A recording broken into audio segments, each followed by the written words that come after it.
like a post interview. Yo, yo, yo. What's up?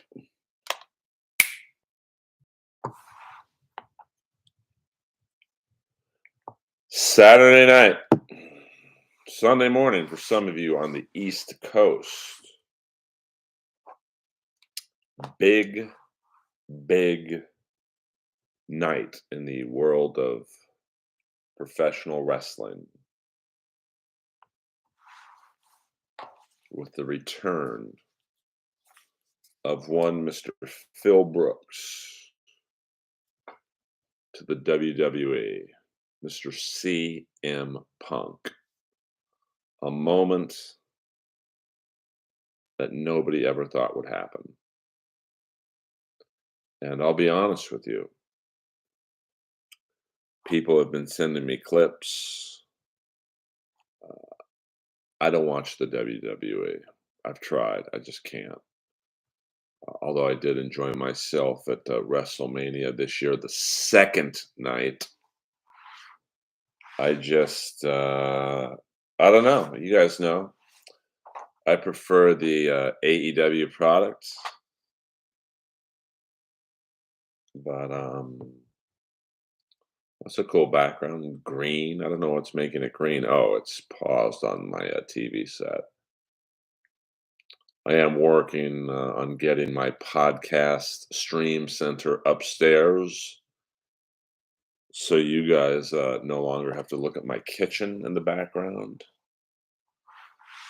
But I have upgraded with my berry jelly painting and Earl in the rat sign font. Baby steps. So I'm a one-man soldier. So I hope you appreciate the work that I'm doing. But I did not get a chance to look at Rampage and Collision. My original plan was to do a 3-hour stream where I just watch it live with you guys. But I had a family obligation to attend to, and so I just got back, had a little dinner, and now I'm in the mood to talk a little bit of pro wrestling. I mean, last night was a cool stream. We got into a little conspiracy theory talk. And so it was a fun time. Let's share this for a moment. Let me do a little in-house promoting. Maybe we could get some bigger numbers on here. But hey, I've got 2 people now, so I don't mind. I know Kevin Brennan is finishing up his stream. What up, Zup? Earl, what's up? I'm just doing a little promoting. How are you, Nick? I believe C is doing better. Let's just get put this out on Twitter.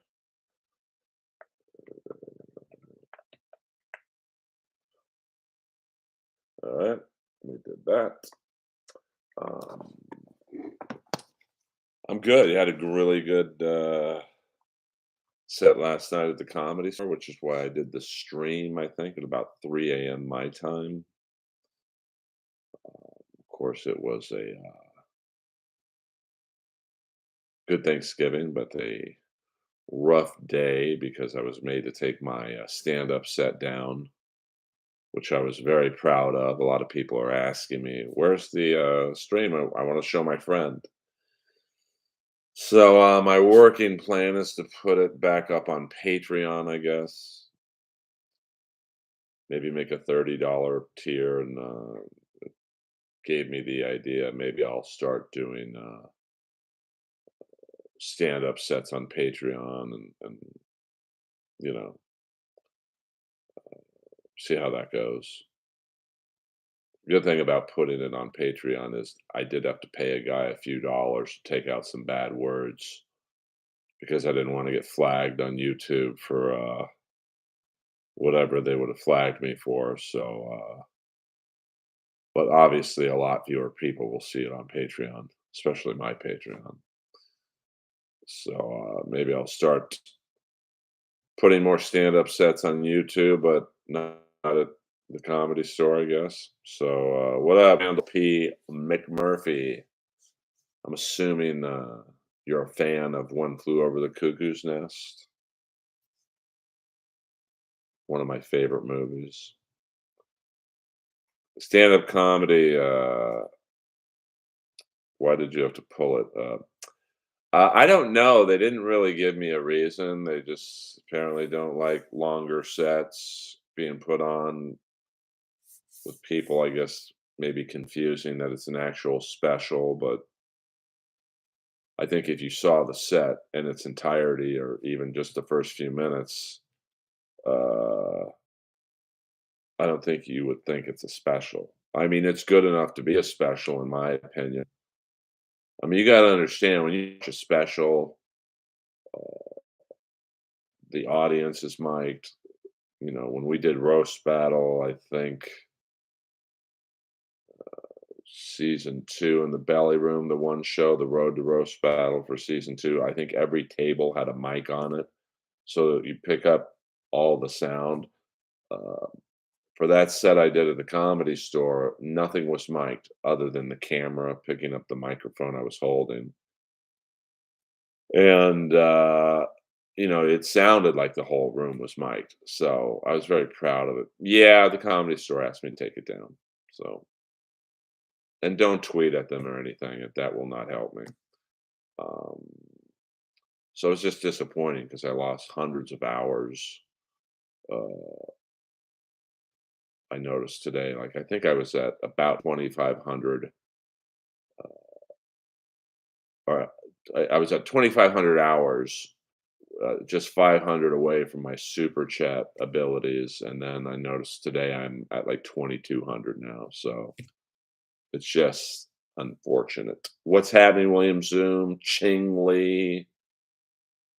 Just thought I'd talk a little about CM Punk returning, and then I'm sure someone will ask a non-wrestling question in a few moments, and we can just break off into whatever the chat wants to.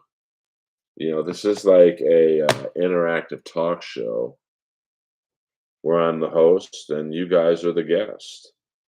So, oh, do I have 2,000 subs? I mean, I think I do. Some of my computers, it's weird. Like on my iMac, which is what this camera is, I go on Instagram and it says I have 12,000 followers. But then when I go on my iPad, um, it says I only have 11,600. So, hey, I'll take it. I only have like 1,550. So in a month's time to, I don't know the math there, that would be getting a third more new followers. I'll take that. I don't really have a goal in terms of the number of follower or subscribers I want, but hey, the more I do see where streaming more does help. And my watch hour shot up pretty significantly. So I'm just trying to, figure out other topics to talk about, because I'm sure the AEW stuff is interesting to not very few people, but like I think that it's, you know,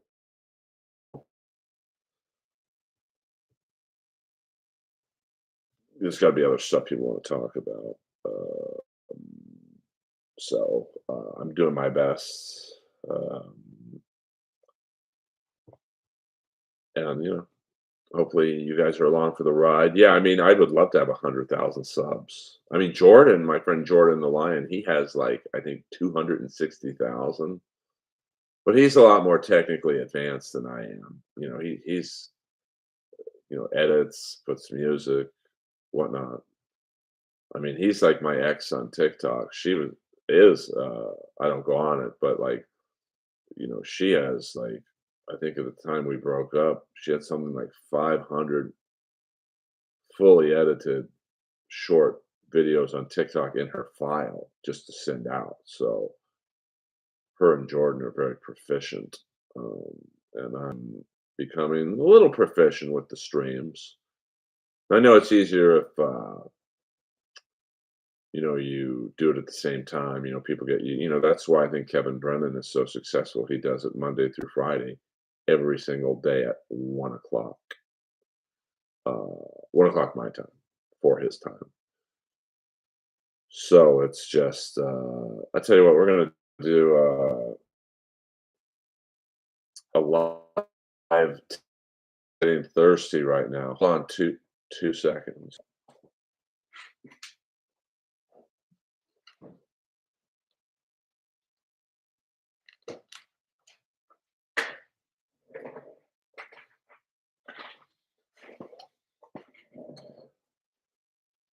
Space tea.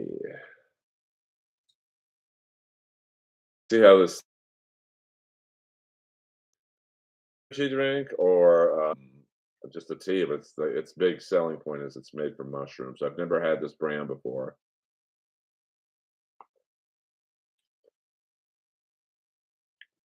I don't like it, but I'll drink it because I paid for it. So, yeah, I mean, oh, we have a new one. What, no flare energy drink? I don't know where you can get that. The flare energy drink. I'm too lazy to order it. I don't want if I don't like it, I don't want 12 cents of it. I'm assuming Vitamin Shop will get it at some point. Um, no, I got this at Erewhon, which is a very high-end. It's basically a market for rich people. No, I don't know what the selling point is. Here we go. It's watermelon flavor. Uh, I should have done this beforehand. I'll turn the slide off in a second. It's kosher, it's vegan, naturally gluten free. That tells me nothing. I don't really know if you drink it for energy or to go to sleep, but it's too late. I have it now, so you know. Hey, come on, man. That's too soon. Too soon, Nick. Peter Brennan in the house. I don't know. I mean, I don't think Rogan. Maybe Rogan. Maybe this is a shadow company of his. It's kind of nasty, to be honest with you. But I'll drink it. I don't know if Chad's alive, to be honest, Peter. People think me and Chad are besties, but we're friends, but we rarely talk. I think I said this on a stream the other night. I talk more with Ray than I do Chad, actually. Um, so I don't know. I mean, people this week didn't seem to um, stream as much as they used to. I hope Chad's alive, but who knows? I'm trying to like deal with my stuff out here. Like I don't really keep up with the Dabbleverse, and I used to listen to a lot of the shows. My pattern was go to sleep listening to Melton. I'd wake up, and if it was early enough, I'd check in with Steel Toe, and then Kevin and Chad and Shuley. I think Sundays. Every now and then, I would be a guest on Miserable Men, but I don't know. I've decided this year, toward the end of the year, that I want to do my own stuff. I'm at the point now where I got to start promoting Earl, not going on other people's shows and having a good time, but like, I have to. Hold on, I spilt a little of the space tea. Hopefully, my computer doesn't blow up. I mean, cool boy. I'm friends with Chad, but just to show you, this goes back to people saying, "Oh, you just vote." I didn't even vote for Chad for the roast. I said it was a tie, but people saying you voted it a tie because you didn't want to upset your buddy Chad. I haven't literally seen Chad since the pandemic, um, and I only really talked to him when he texted me to do his football podcast or sit down Zumach, which I don't believe he has done in a while. Um, and Ray probably texts me once a week to do his uh, Thursday night show. But I don't like being. You got a good memory, Peter. That's Black Albert. Uh, I don't like being multiple. Like Ray always has two guests on, and I don't like that. Just because, if I don't know the person and it's the first time meeting them on Zoom, there's that awkwardness of us staring at each other on the computer screen. So I like being the only guest because I talk a lot. So I don't talk to Black Albert anymore, Peter, but I stand by that he had the best body I've ever seen on any man, and he didn't even work out. It was just gifted genetically. Well, I'll be honest with you, cool boy. This is gonna sound like I'm cucking for both of them now. I've never seen. Here's the crazy thing. I've never been on a show with Chad, so I had never seen his stand up other than what clips are shown on MLC or Melton. And I literally have never seen Ray do stand up. And I know he does stand up a lot. You can do whatever you want. You guys can go all caps. I don't give a fuck. I mean, hey, I've got 13 people in here. That's a lot for me. Like Kevin is probably like 7 right now, which is why I figured I think he's done. So no problem. All I ask is you don't say anything nasty in chat, and if you want to battle each other, I think everyone's friends in here. Do it. Don't do it in here. Say I try and keep this a drama free. Well, I was waiting for Kevin to end so I can start, but I um, he didn't. I know he's a little tipsy right now, so he could go on for another few hours. Um, I mean, well, I'll take your word for it. Cool boy. Like I don't say anyone's shitty unless I've seen them do it. Um, so you think when Chad was out here in California, we might have been on a Tripoli show or two, but I don't watch people do comedy. Like if I'm on like last night at the comedy store, I just wait in the hallway when the booth person will say, "Hey, she's lit." Uh, Someone just messaged me and asked me that. They sent me a picture of CM Punk and Triple H hugging or like giving the thumbs up and said, "What will that ever happen with you and Jeff?" It will not. I never say never. I will never roast battle again. I will never help the show that he is associated with. And to be honest with you, there's really no one. I roasted everyone I wanted to roast. Like I got to roast battle Jimmy Carr on television. Doesn't get any better than that. Um, I got to roast battle my friend Tom Ballard on television. Got to roast battle Kevin. No, I'm not sorry. K. Trevor Wilson in Canada, um, and beat him. Like that's more impressive than beating Jimmy Carr.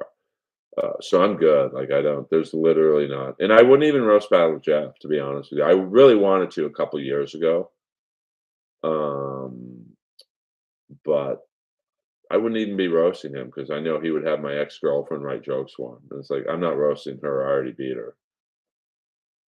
So you know, and that is, and I would love to go back up in the belly room and hear that pop. it would be well, I beat him Ching Wei, so it was a controversial decision, but I beat him. What killed WCW? AOL, The Finger of Doom, or Russo? Really, probably all three of those. I think that they should have. I mean, it's tough, man. It really went downhill fast. I think they let the inmates run the asylum, and um, there's a lot of things that I would have done differently. Like when they brought in Warrior, that was a big deal. The rematch from WrestleMania 6 wasn't. Um, and see, what I would have done is you have Warrior beat Hogan again, and then Hogan becomes obsessed with Warrior, and then he's chasing him. It's like Apollo Creed wanting Rocky to fight him in the sequel. You do like that, but uh, that was a pretty horrible match. Um, and then I think the Goldberg was a great angle. It never really had been done before. This unstoppable, unbeatable monster. Um, so they did some things right, but when they started losing, like the Guerreros and the Benoits and the Malenkos, and then even like the Perry Saturns, it just was a disaster. Um, um, yeah, I mean, like I said, I can't comment on Chad's comedy because I've never seen it. Now you think, wait a minute, you guys have known each other for 12 years or whatever it's been. You've never seen him do stand up. I've known Tony Hinchcliffe for 15 years. I've never once seen a set from him. You probably think I'm lying. Wait, you guys are both Comedy Store paid regulars, and you've never no, because he would usually go on like two or three ahead of me, and I'm not going to watch the three or four comics before me. I want to get into my head and. Oh, okay, that's cool. It does help Earl, especially when like I said in the beginning of this, I ended up losing I think a couple hundred hours when I had to take my stand up the 45-minute set down. So I'm a little behind, but in terms of what killed WCW, Peter, it's a combination of things. I think uh, like Goldberg. I think when Scott Hall, what did he do? Hit him with the horse prod thing. That was like, oh man, and the drunk angle with Scott Hall. I mean, they just a lot of bad angles, back to back to back to back. And Russo, he had a good run in WWE, but his WCW run was not good at all. And although I thought it was really funny when the two WWE writers, Ed something, and the other guy made fun of JR and the barbecue sauce and the his Bell's palsy disease. I'm like, okay, this is wow, we're really going down. Sid's injury, I think that hurt. Um, so I thought you meant Tony Khan. Well, I mean Hinchcliffe's not for everyone, but neither am I, to be honest with you. I mean, if you go on Reddit and look up my name, there's people who think I'm great. There's people who think I suck. So during the Monday Night Wars, were you a Nitro? Oh, I was a Nitro guy all the way. Ed Ferreira, yes, but there's another guy. Ed is his partner. I mean, that was really funny the first time they did it, and they played the Oklahoma fight song, and Ed Ferreira came out, and he's doing the Bell's palsy impression, like. But like looking back, it didn't. After that, it didn't really land. I mean, there was just too many bad angles, and I think once the NWO, they always should have kept them the original three. Hall, Nash, and Hogan. You know, or if Hall was too drunk, maybe put X Pac in Hall's place until Hall dries out. But when you had fucking Virgil and Horace Hogan in the NWO, it's like, oh man, this isn't good. Yeah, X Pac doing blackface is definitely not a good look. Probably the craziest thing I've ever seen was I was playing ball hockey. There's a rink about 10 to 15 minutes from me, and we used to play on Saturday mornings. A bunch of my buddies from Orange County would come. We had a bunch of Canadians from the Valley come. It was really amazing fucking games. I mean, ball hockey is a very competitive sport when it's played at this high of a level. And my one friend was so drunk and so coked up and whatever else he was on. He shows up to the rink in full blackface. Now he's a very white, good-looking, blonde surfer type.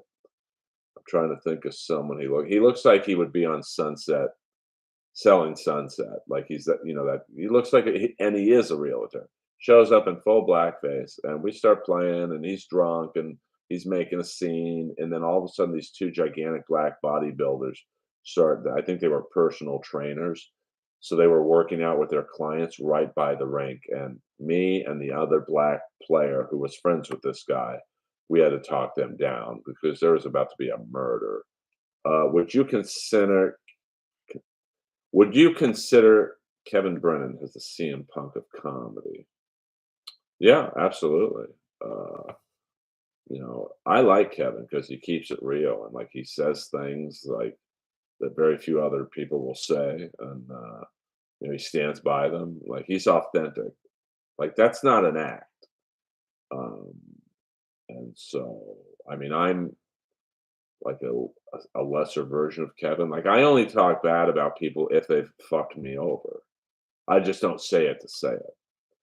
Um, you know, I mean, Scott Hall is one of the greats. I remember watching him when he was the Diamond Stud.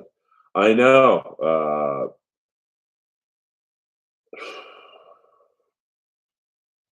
It was just Fajita. In the comedy store says, "Take it down." I got to take it down. I think they were upset that it was so good. It looked like a special that they had nothing to do with, and so they didn't want a bunch of comics now filming their 45-minute sets. But, I said in the if you well, I had to take that down too, my post on Instagram. I said the first thing I said in the description was, "This is not a special." So, I am in talks to, do a special somewhere very cool, but, it won't be till January, and then you gotta edit it with the documentary footage. So, my special, in all likelihood, won't air wherever it airs, till at least February. I don't wanna say unfortunately, but I'm not just, I don't know. I can't film any more stuff at the Comedy Store, so it's kind of a bummer. LWO or I'm a Blue Meanie guy, so I'll go BWO. How much views would Neil get if Kevin did Bly? It'd be iconic. Um, we're back. It would be insane if they got together for a podcast. But I get it. Um, there's family members I don't like. I mean, I don't know if it's of the level of, I don't want to say hate, but dislike that, uh,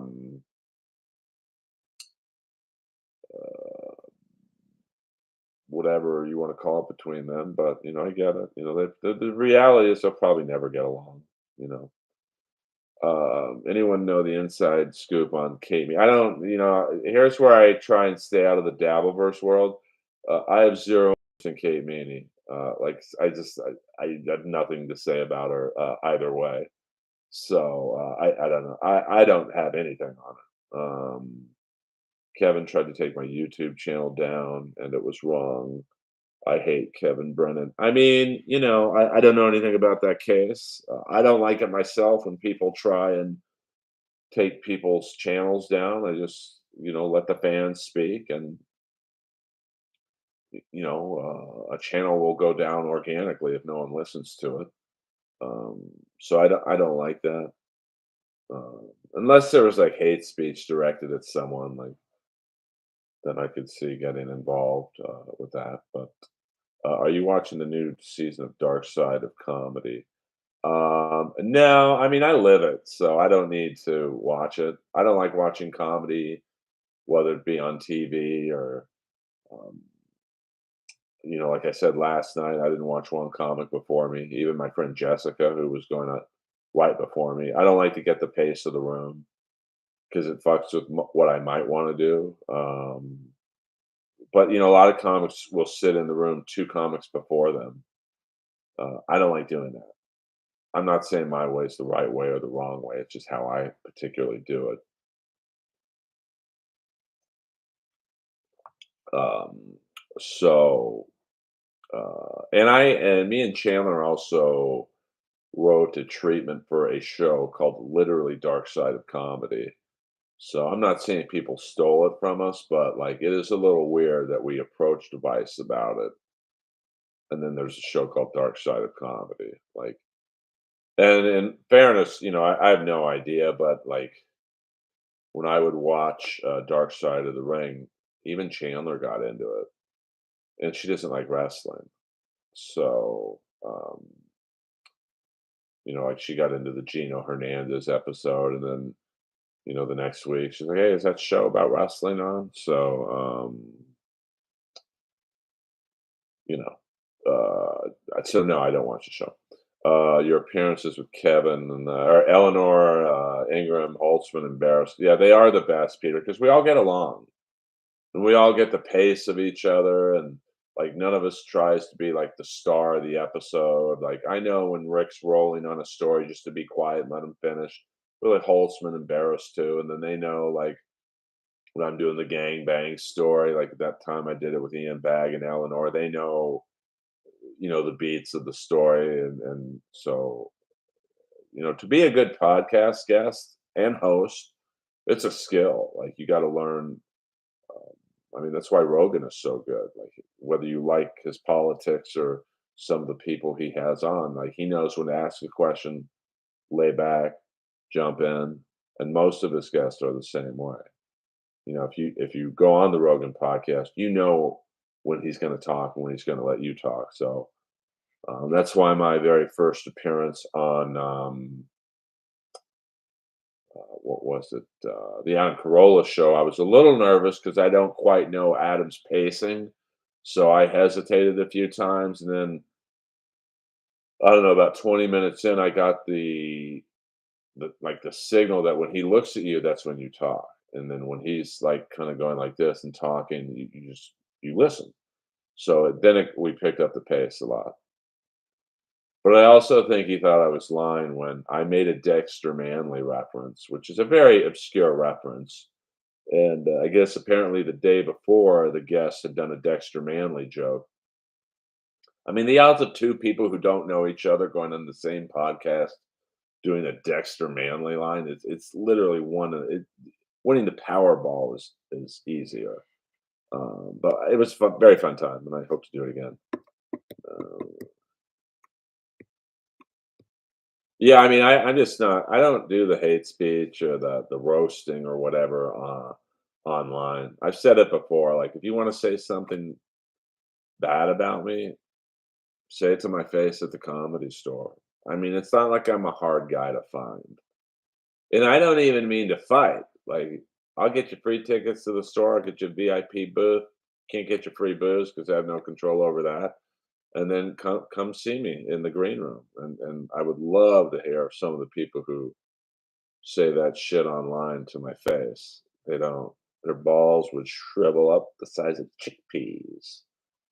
Um, I did a show, and I think I did an episode of the Comedy Store podcast. I think with Holtzman and Eleanor. I don't know, maybe a year or two ago. I feel you guys, but yeah, I love Danish and O'Neill, but it's just hard with O'Neill touring. Just got a big family now, and so it's just hard to organize. Wow, this is a stream record. Someone clip it, take a picture of it. I have 19 people in here. I've never had more than 18. So thank you guys. Hit the likes, hit the likes. Um, Yeah, yeah. I mean, I would go back on Beach Cops for sure. It's just once again, then you add DeWitt into the picture. So we got to get DeWitt's schedule, O'Neill's schedule, Danish's schedule, my schedule, and four people on the. Um, it's just tough. So this is great, Earl. Thank you. I didn't know I had 20 before, William. See, I'm happy with 19. Do I wish it was 500? Sure. But this is helping me get my watch hours back that I lost from the stand-up set being taken down. So I hope to perform a 45-minute set or longer somewhere else and to put that up. Unfortunately, that crowd that night at the store was so fucking hot that I don't know if I'll ever get in front of a crowd that hot again, which is what makes the video, to be honest with you. But I'll keep hammering. No, I don't think Jeff had anything to do with it. Someone brought that up to me, though. I mean, it's possible, I guess, but I don't care. There's not a day that ends in Y where I wish I was that guy. So, I mean, I saw him last night. People ask me all the time, is it awkward between us?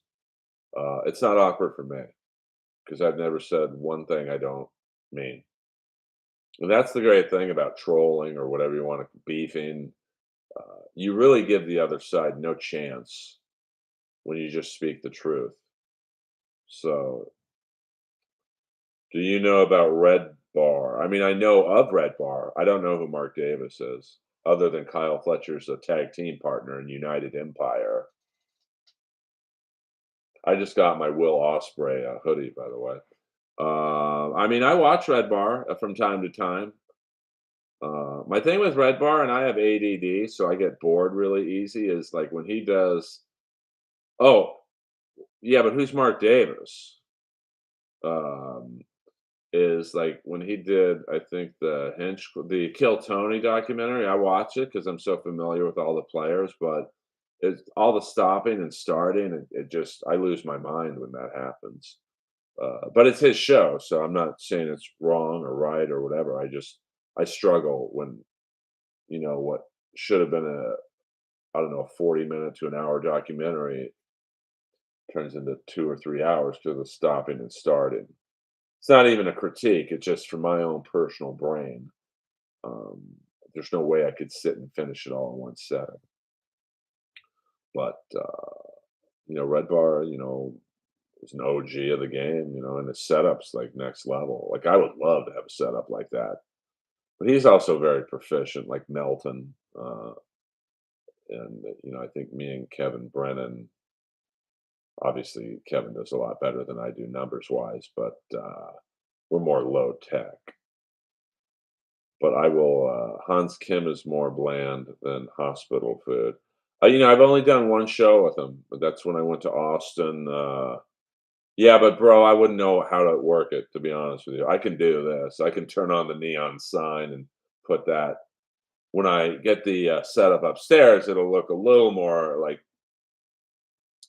it'll just be a wall behind me with that and the painting and maybe some other maybe some wrestling dolls or whatever. It'll be a little more like a Theo Vaughn type setup, but I have no technical knowledge.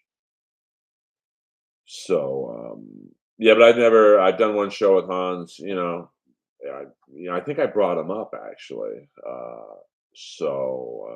I can't comment on his stand up. I don't know anything about it.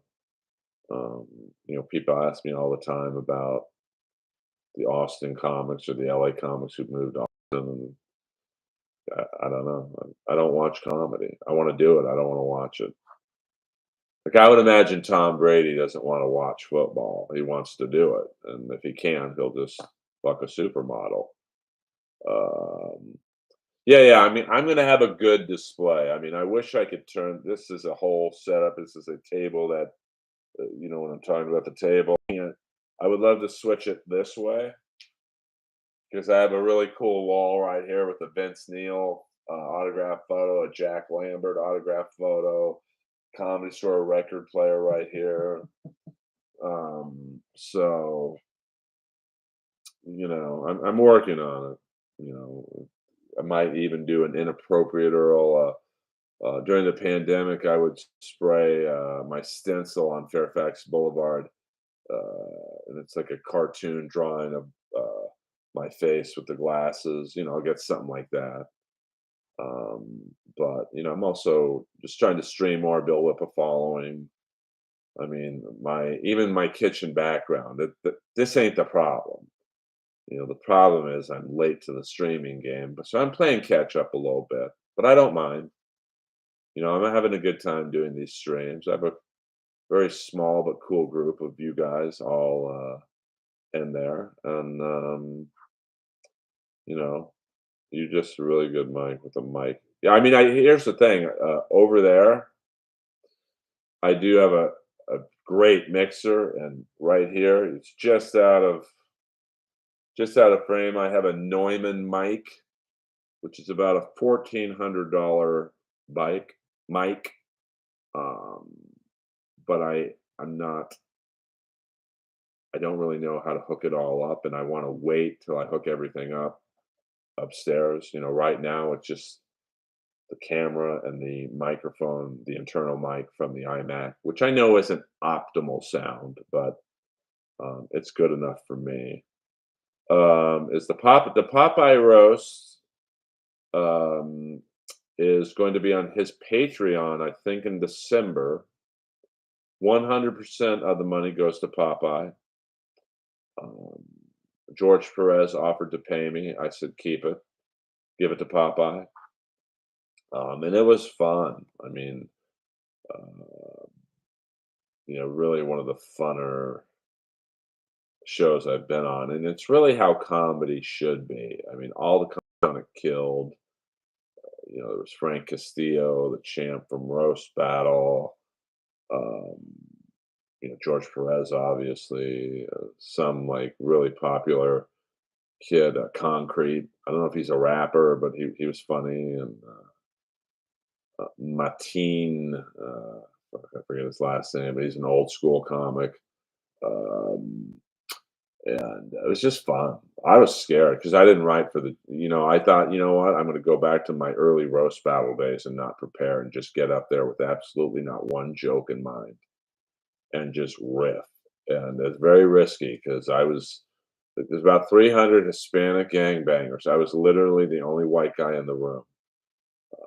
And but I had seen Blood In, Blood Out so many times that I had a feeling I would do really good. And I went about three quarters into the roast, so I had a really good pace and vibe of the room. 22 people, man. We're hitting big numbers. It's the most people I've ever had in the stream. It's how happy I am. What up? What up? Yeah, a Neumann is state of the art. Like, there's no mics better than the Neumann. Now, this isn't even the top. I wish I could like slowly tilt it this way. Um, there's no better mics for. I mean, I do all my voiceover auditions. If you want to look it up just to see what the hell I'm talking about, it's the Neumann T103. The first one I picked up at Guitar Center, I'm like, "Oh, this looks good enough." The guy's like, "I hope you like that, Mike." I'm like, "Yeah, it looks pretty cool." He's like, "Well, it should be at $7,000." I'm like, "Do you have a lower model?" And he pointed me towards this one. So, I do have the setup for slightly better sound, but right now I'm trying to get in. I'm a man of habit. So right now I'm just trying to get into the streaming. My goal is to start doing these. I don't know about every day, but at least 5 days a week. Saturday nights seems to be a good night to do it. Blood In, Blood Out, the only movie that's over 2 hours that I can watch all the way through. I mean, one of the jokes I did. I don't want to give away the jokes I did because I don't. I want people to go on Popeye's Patreon and it's worth it. Let me just say that it's. I don't know what they're going to be charging for it, but I was like, I've seen Blood In, Blood Out 100 times, and it's such a long movie. I've never even seen the fucking end of it because it is a long movie. It's like almost 3 hours, the uncut version. Um, Yes, a new record. 20. Thank you to the 22 people. If you haven't hit the like button yet, please do so. But I'm not forcing you to. Yes, CM Punk does equal ratings. But here's the thing, and that was I would say that's a top 10 pop I've ever heard. Yeah, I mean, facts are facts. You got to give that to the WWE and Punk. That was a top 10 crowd reaction. But let's see what happens in 2 months when he starts mouthing off. And, I mean, what are you going to do? Or you could have bought the fake one. Yeah, I mean, yeah, but I take because this is the mic I use for voiceover auditions. So I take that very, very seriously. Peter Brennan, you're asking some deep questions. I was bummed for the roast of Adam Egett because Jeff Ross apparently told Adam that I was going to come in too hot and do jokes about the allegations, which I absolutely would have, but I wouldn't have ruined the mood of the show out of respect to Adam. Um, And Eleanor Kerrigan went 100 times harder. Apparently, I didn't go to the roast, but so that was the final straw of me and Jeff. Um, so that's why earlier someone asked me if I would ever roast battle again. I will never. You have my word on that. Um, oh boy, I mean that's a tough one. I mean, who would CM Punk's first opponent be? So you say CM Punk's name, and I lose 9 listeners. Um, I don't know. I mean, you could do. I mean, Dominic would be a good one, but they really have no history. I mean, Rollins would be a good one. Sami Zayn, uh, Roman Reigns, maybe. I saw him in. Last thing I saw CM Punk in was the Mayans. Yeah, yeah. I mean, I have a. I bought this one. I haven't used it yet. So I'm going to.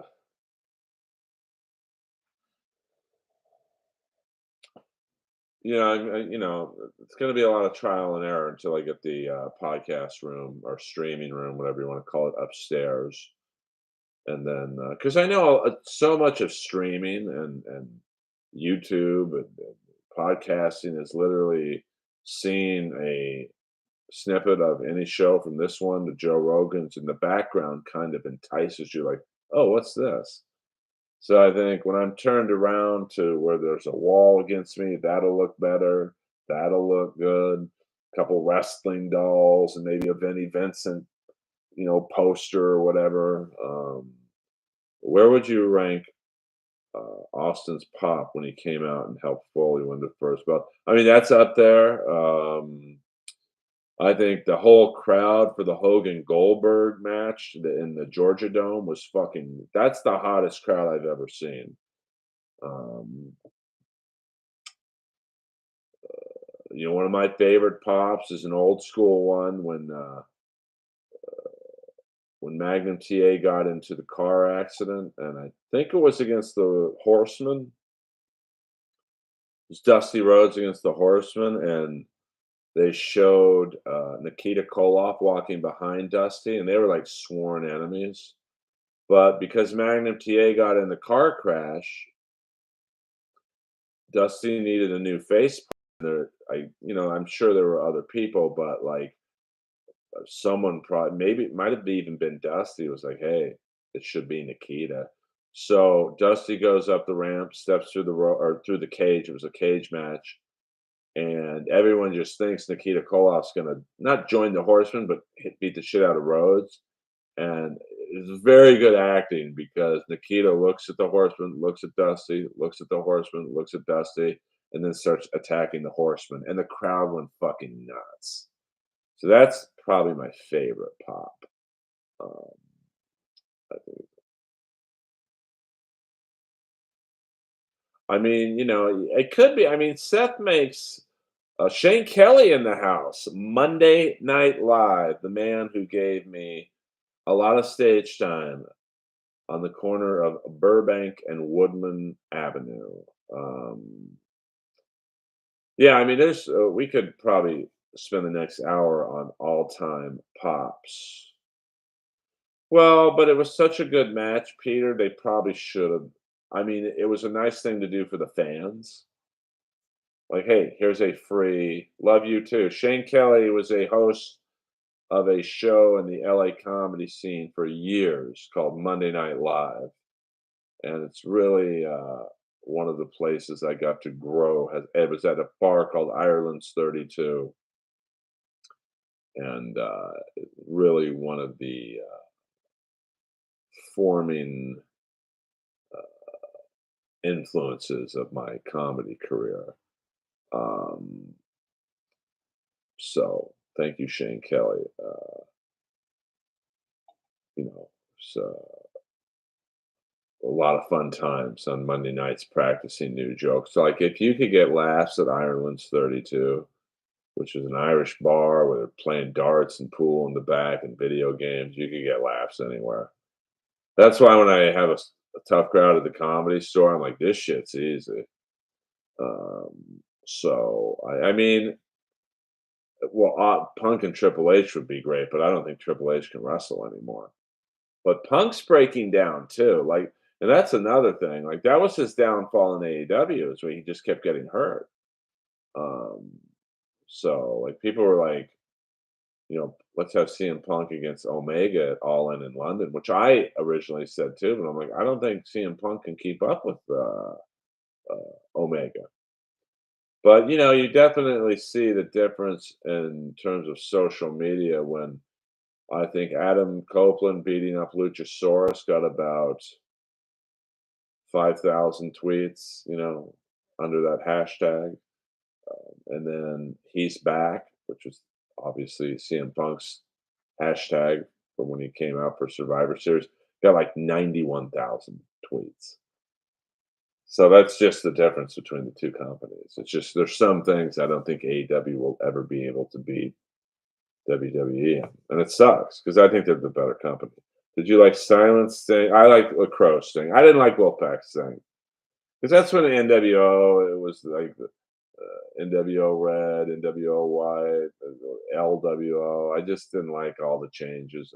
I didn't like Sting joining the NWO. He was like their perpetual foil. So, but a lot of people don't know this. The original choice for the NWO was Hall, Nash, and Sting, and I forget why they uh, changed it to Hogan. But originally, Sting was going to be the bad guy, which I don't know. I mean, definitely the Hogan heel turn is like I always say this.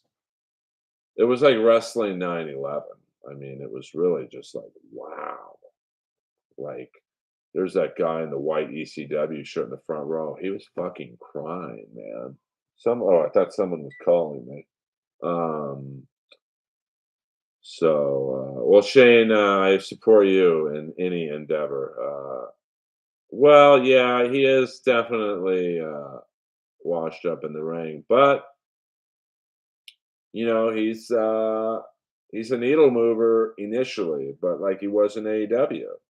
He's a needle mover. Like the merch sales were they're still selling CM Punk merch. That's how many shirts he sells. I mean, no one touches Danhausen in merch for AEW, but uh, he's he's a dick. I mean, I know a lot of people in AEW, all of them, 100%, not 90, not 80, not 70. They all say he's a dick.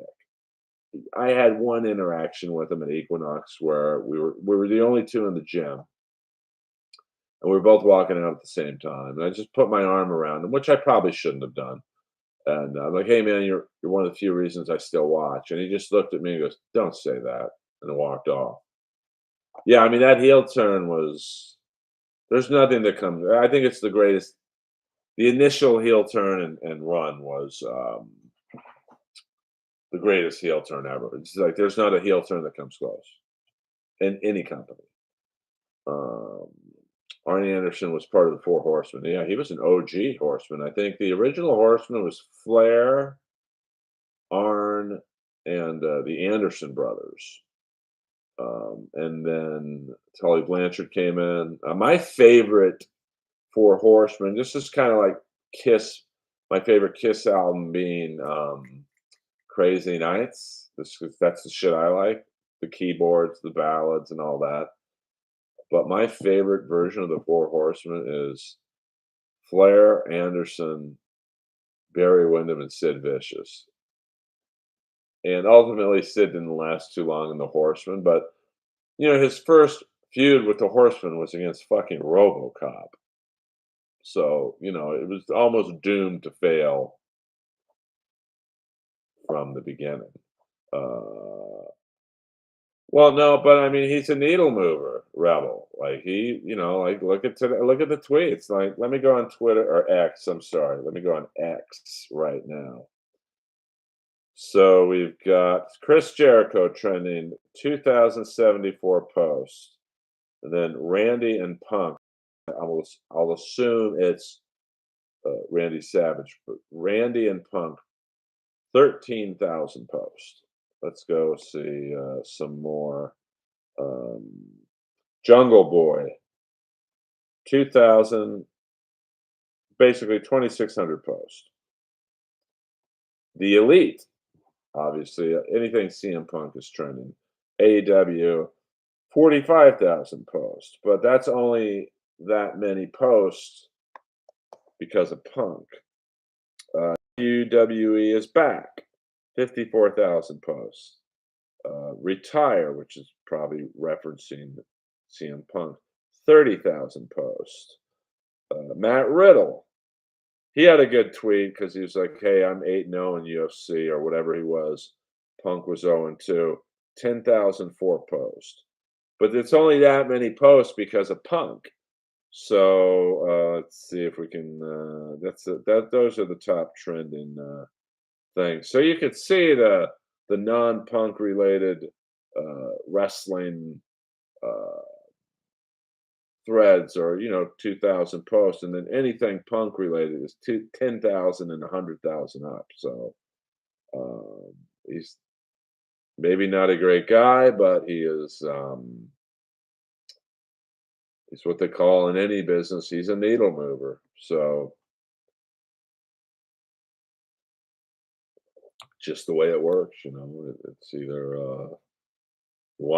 and it's perfect because here's the thing about wrestling fans: they'll hate watch. Half the people will watch WWE now because they hate them. The other half will watch because they love them. I mean, it's really the fucking perfect scenario and it was that way for AEW. Like, it was brilliant for AEW to have him. Because you knew the people who hate him, they would watch to have hopefully Omega kick his ass, and the other half would watch because they're fans. I mean, watch the next AEW show. You'll see 2 or 3 Punk shirts in the crowd. Um, I'm sure they know he was so popular that Collision was basically made so CM Punk could be away from the Bucks and Omega. You know, I mean, I would have loved to have been a fly on the wall at All In London where you had all of them backstage. So AJ Lee will be brought in. I mean, who knows? I could see AJ Lee coming back. I mean, there's certainly some good matches. LA Knight. Can you imagine a war between LA Knight, a mic war between LA Knight and CM Punk? Be pretty epic. Now, I will even watch Monday Night Raw to see what you assume is going to be a pipe bomb speech by said MJF, CM Punk on AEW. And then if CM Punk cuts a nasty promo on Tony Khan and obviously the Bucks and Omega, and someone on AEW will answer Wednesday. But this is what's great about fucking wrestling. And it's good when both companies are operating like this. Because AEW fans who don't watch WWE, like myself, we're going to watch Monday Night Raw. I mean, I haven't watched Monday Night Raw in a long time. I'm going to be glued to my set Monday night. Because he'll come out first. And then, Wednesday night, it's going to be, depending on what Punk says Monday, it's going to be great. Yeah, I mean, it's just a little dated though. I mean, I said I'm not sure why his run wasn't more fulfilling. Like, I think, Sid is probably my greatest what if wrestler ever. Like, what if things would have gone a little differently? Because he was his out of control promos actually worked. When he would botch a promo and, instead of saying, I'm not, he said, what did he say to Kevin Nash? He was supposed to say, I think, you're not half the man I am. And he botched it up by saying, I don't have half the brains you have, something like that. Um, and then, just his energy made you really think he was an out of control rogue maniac. Um, and he along with Warrior, I guess, were probably the ones to handle the to carry the torch after Hogan, but it just didn't fully I don't know, just didn't fully pan out as it should have. I mean, like you said, um, cool boy, like 6'8", completely jacked. Um, the promos were almost so bad they were good. And I'm a huge Sid fan, so that's not like a roast on him, but you know, it's kind of like the Warriors promos. Everyone says how shitty the Warriors promos are, but at the end of the day, we still talk about the Warriors promos. I mean, name me one Don Morocco promo. You can't. And I really like Don Morocco, but name me one. I don't know. Magnum TA promo. And I love Magnum TA, but, like, name one promo he did. You really can't, outside the press conference with Nikita Koloff. I mean, Warrior, you could the first WrestleMania promo where he's talking about flying planes and the buildings, and it was like a 9/11 promo long before. The one where I think it was a Survivor Series where he's taping, he's going around and around. I think it was the Rockers and someone else.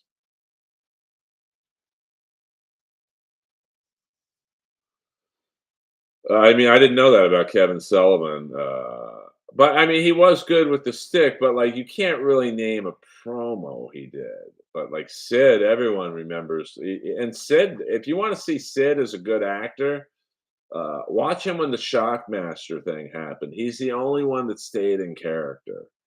Like, you could tell Sting and the British Bulldog were kinda like, "Oh my god, what's going on here?" They were kinda laughing or whatever, and then Booker T and I think, Ole Anderson, who was the voice of the Shockmaster, uh, they were kinda like, I think you heard Booker T when it happened go, "Oh my god," and he starts laughing. Sid's the only one who was, like, trying to keep it together, so I'm a big Sid guy. Um, I think his problem was he probably had the same problem that uh, Warrior had. They just weren't in it they didn't like wrestling. They were in it because they looked amazing and hey, I want to get paid. I mean, Sid literally would rather play softball, and Warrior would probably rather just fucking work out. But you're not going to make millions of dollars just working out. Even though Warrior was Mr. Georgia, you know,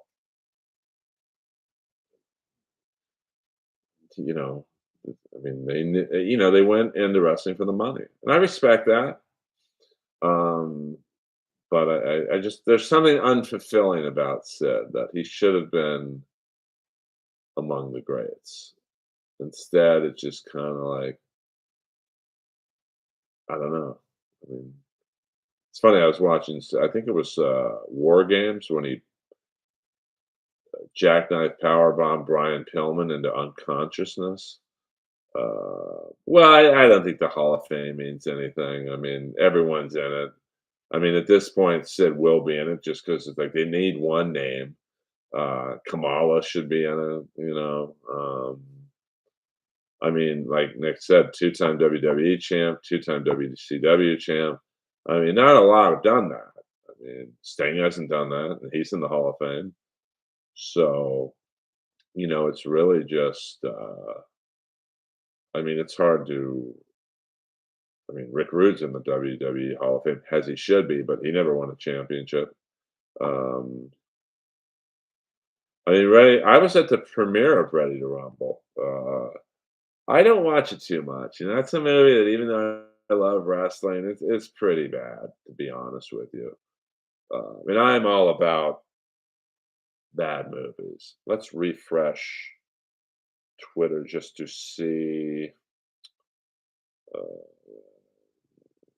Michael Cole is trending. Um, yeah, nothing new. Bailey is 13,004 posts. Becky and Charlotte 4,000 posts.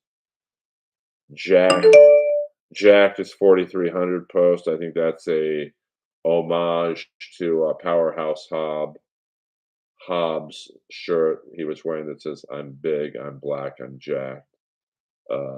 Jimmy Cornette, he should definitely be in the Hall of Fame as a manager. I mean, Kamala should be in it. I mean, people forget Kamala had 2 great feuds with Hogan and The Undertaker. Um, I mean, he was good before they turned him into a fucking cartoon, but, you know, he kinda got fucked over. Um, and they said he's now Kamala said this, that in his feud with I think his casket match with The Undertaker got a $500,000. Kamala got 13 grand. I don't know if that's true or not, but that just goes to show you the difference in pay between a star and I thought Kamala was a top heel, and I mean I did laugh at some of the things they did with him when they turned him into a fucking buffoon, like when they had Slake trying to teach him how to bowl.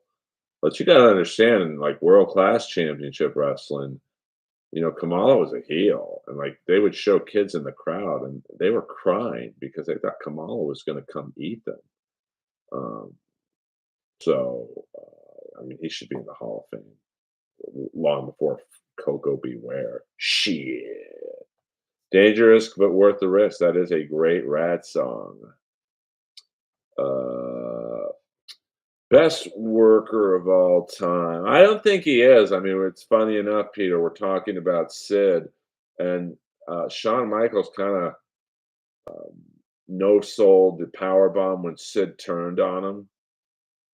He kinda wiggled out of it so it wouldn't hurt as much, which I get, but, I mean, I can't imagine taking a power bomb from a fully fucking roided up Sid, like, that's gotta hurt. Um, I saw you say something about steroids, cool boy, and then it disappeared. Um I mean, the best worker, like when you say worker, to me, that's saying who made others look good. Um, I would say Bret Hart is the best worker. I think Flair, if he liked you, was a good worker. Like Flair made Sting, Flair made Steamboat. But if Flair didn't like you, like he wasn't the best to work with. But that's probably anybody. You know, best worker probably in WCW, like in the Monday Night Wars.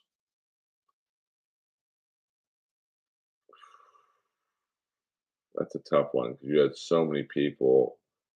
It was such a boys' club back then. But I mean, Jericho is a great worker. Yeah, I mean that. I met Papa Shango at the Flair roast, The Godfather, man. Yeah, I mean there was a lot of missed opportunities with Kamala, but once you turn him into a cartoon character, people didn't care. Like he could have been a monster heel. I didn't watch it. I didn't watch Flair on Theo, Kill Tony, or Rogan. It's funny, my friend. Yeah, well, that's offstage, William. So sad about Sonny. Like such potential, and now she's probably going to be in jail for the rest of her life. So, yeah, I mean, Kamala, I believe, was the first person to legit slam Andre. So that's something that we don't think about. But let's see, roids are bad, but there's some, well, I mean, back then you had to be on roids, else you weren't going to work. When you're in the ring with Hogan, who was jacked, Warriors jacked, Sid's jacked, even Shawn Michaels was not like roid jacked, but he had a great body. Triple H was jacked. I mean, that's a little after those guys. I mean, Magnum TA had a great body. Lex Luger, Nikita Koloff was a fucking monster. Rick Rude, the Road Warriors. I mean, you know, that was the era of the body wrestler. Where yes, Warrior was probably a shitty technical wrestler, but we all remember how he looked. Well, I don't think New Jack was a gimmick, Peter. I think New Jack was how he is in life. I told the story of when he headbutted me when I was hosting a comedy show. I was hosting, he gets up at the end, and he shakes my hand, and he's like, "You a funny motherfucker." And it hurt, man. His head felt like steel and concrete. I am excited about the Iron Claw movie about the Von Erichs. I'm sad I didn't get to audition for Gary Hart. My brother, Abdullah the Butcher, the madman from the Sudan. Uh, and my friend Ryan Nemeth is playing Gino Hernandez. I mean, I'm going to be interested to see how deep they go into the WCCW. Well, like, will they have Kamala against the Von Erichs? I mean, that was a big feud back in the day. Or will they just go? I mean, I know that Kamala is not a huge part of the Von Erich family story, but he was one of their first big feuds. Will they have something with Scott Hall when he was the Diamond Stud and Abdullah the Butcher? I mean, I did see Gary Hart listed in the credits, so I'm assuming. Can't wait to see the actor who got to play Abdullah the Butcher. Yeah, you have to have the Freebirds, and I mean they were iconic and the perfect foils for the Von Erich family to battle. I mean, I would be shocked if they. Hold on, my TV just randomly turned on. Let me change the channel and.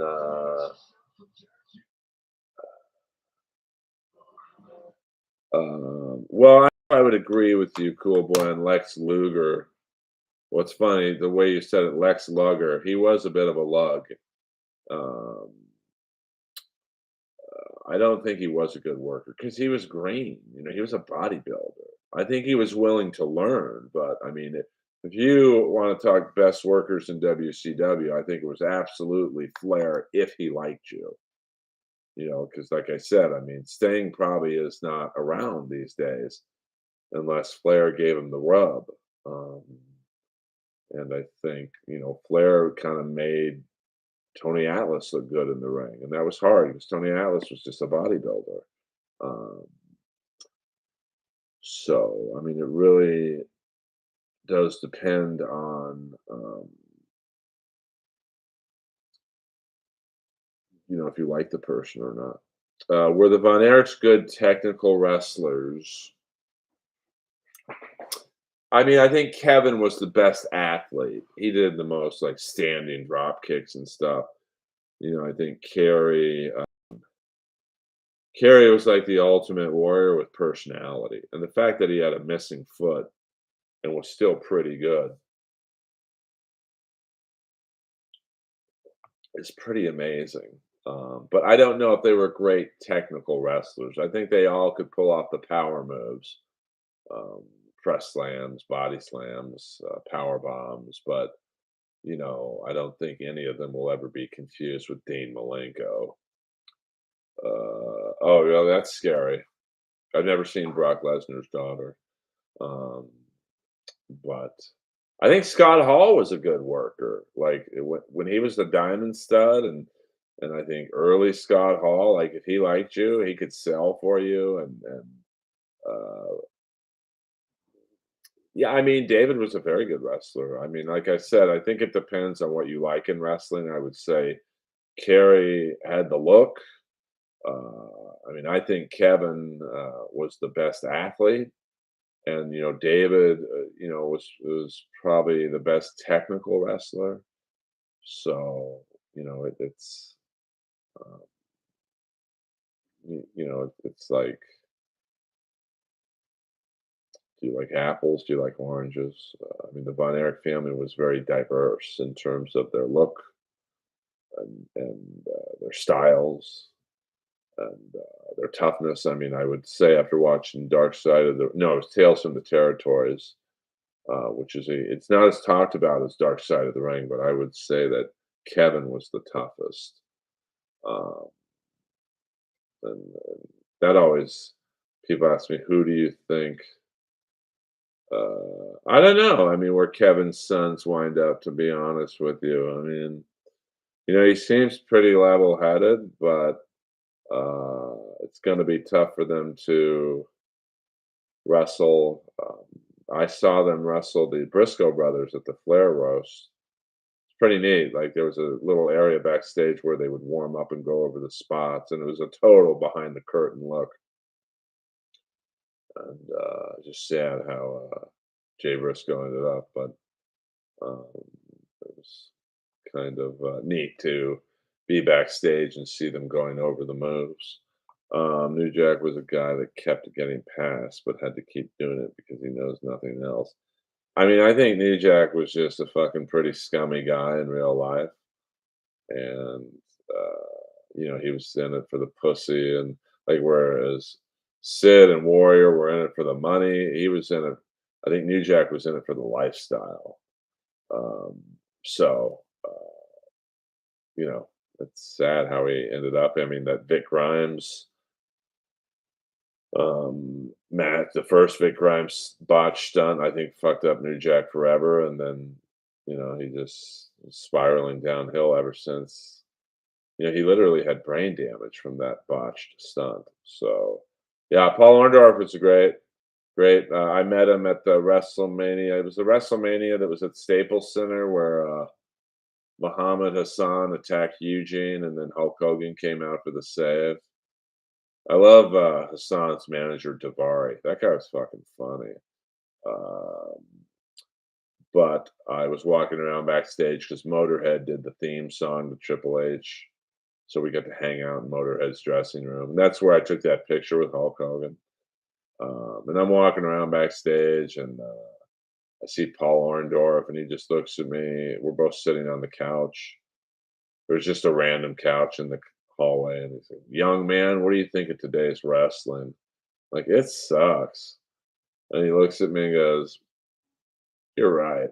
And then Trish Stratus came up to him, and that was the end of my conversation with Paul Orndorff. Um, is the Montreal? I don't think the Montreal screw jobs will work. I mean, that was a real deal, and the biggest work in wrestling. I mean, really, it was probably the '80s shit. When you had the Iron Sheik against, you know, Jim Duggan, and people hated each other, but the reality is they were roommates. So, I don't think. I think the Montreal screw job is what it is. I think they fucked over Bret Hart knowingly, and you the Ultimate Warrior was kind of based off of Kerry. Well, they came up around the same time, so I don't know. Uh, you know, that's a tough one. I don't think so. I think it was just coincidence uh, that they just came up around the same time because they started. The Von Erichs obviously started in Texas. Warrior James Hellwig at the time. He started in Venice as a bodybuilder, or he started in Atlanta as a bodybuilder, moved to LA to, probably be an actor or something, and then um, Rick Bassman picked him and Sting to go back south to learn the wrestling trade in Memphis, and uh, I think Warrior stopped off in Texas, and after that became the Dingo Warrior. So I think they were pretty similar, but I don't think one was based off of the other. Who was your favorite Nitro girl? I don't really remember. I'm a fan of the big boobies, so I'll say whoever had the big boobies. Blade Runners, yes, the first tag. They were pretty green. Sting and the Ultimate Warrior back then. So probably a good thing that they separated. They were just two different personalities. Sting back then was like me, just a nice guy. When I first started out in comedy, I was just happy to be there, and I'd get fucked over on money almost every gig. I'd be okay, that's cool. Warrior was always like, nah, fuck that, man. We're getting paid in cash before the match. So they were probably not. I mean, in one sense, you could say Warrior probably ended up looking out for Sting, but just two different personalities. So it's not really a surprise they didn't really last too long together, because I think both wanted different things from the industry. I think Sting, once he got into it, wanted to improve as a wrestler, and I think Warrior was more, "Hey, I want to make some fucking money, man. What do I got to do?" And then when the match is over, I'm going to go to the gym and work out. You guys can get the pussy and all that stuff. I'm gonna work out. Um, so but I will watch the Von Erich movie, hopefully in the theater. It's hard to like. I'm on my TV right now is a little ad for the Expendables 4, and like Ya, Uways, Garcia. I don't know any of those people. Like, so that's why I think Expendables 4 didn't do that well. They should have gotten. I don't know what the problem is between Stallone and Carl Weathers, but put him in the fucking next one. Uh, put the long-haired guy, Thomas Ian Griffith from Cobra Kai and Karate Kid 3, and put him in it. Like Jeff Speakman, the perfect weapon. Hiya! When I was 12, Trish Stratus. Yeah, I mean Trish Stratus. And she was very nice to me. Like after she was done talking with Paul Orndorff, she said, "Hey, I'm Trish." Like she introduced herself to me. Like, "Hey, Earl, great match. What store comedian would be WCW? Chris Benoit. Um, young, talented, and Mr. Steele, your girl." Well, no one stole my girls up there. Trust me on that one. Um, but that's not true. The one before Chandler was swept up in the Comedy Store tornado, but now she's disappeared. Amy still has a crush on Mickey James. Yeah, who? I mean, Mickey James. She's in, I think, Impact right now. If she still wants to watch Mickey James, tell her Impact is on, I think, Access TV on Thursday nights. Man, this stuff is nasty. I'm never drinking this again. But see for yourself. Space tea, watermelon. Um, I try to watch Impact, but I guess Will Ospreay, who's my new favorite, he just wrestled, I think, Josh Alexander in a real 10 beller. So, there you go. Magic Martin, hey Earl, e- ever get the beans above the Frank? Some of you in your questions, I don't even know what that means. I used to eat hot dog and beans all the time. Underrated diva, Molly Holly. Molly Holly was hot. She just wasn't. Molly Holly was more cute than hot, and back then, um, you had to be like Sable, Gorgeous George, uh, you know, the girls that were all in Playboy, Tori Wilson. So I don't know if Molly Holly, she didn't really fit the vibe of divas, but she was good. Impact going back to TNA in January. Oh, okay. Yeah, I mean, I tried to watch a few matches. I watched one where Big Bill, my buddy Big Bill, was in it.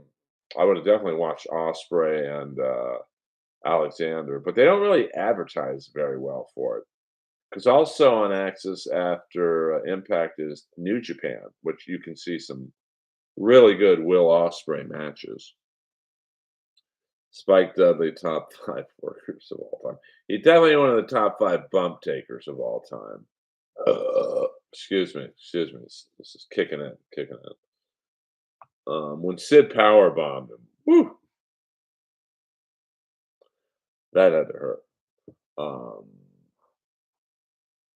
well, I think that's going to be it for the stream tonight, boys and well, boys. I don't see too many girls in here. I love you all. Probably do this tomorrow at some point. Um, but I appreciate record numbers tonight for me. I think our high was 22 people.